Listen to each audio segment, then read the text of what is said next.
रवि। देख लो दोस्तों, नशे में गाड़ी चलाने से क्या होता है। ये देखो गाड़ी आगे कैसे एक्सीडेंट करता है ये टोल प्लाजा में।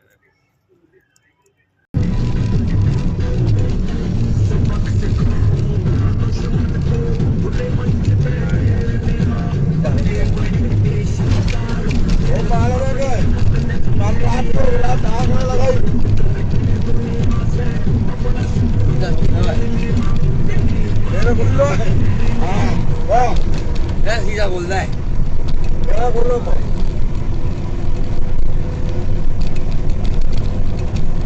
में आता है। बोला तो गाड़ी खाली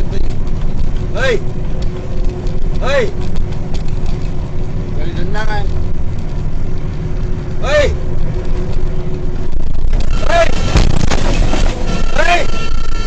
का बहुत सारी है। रवि रवि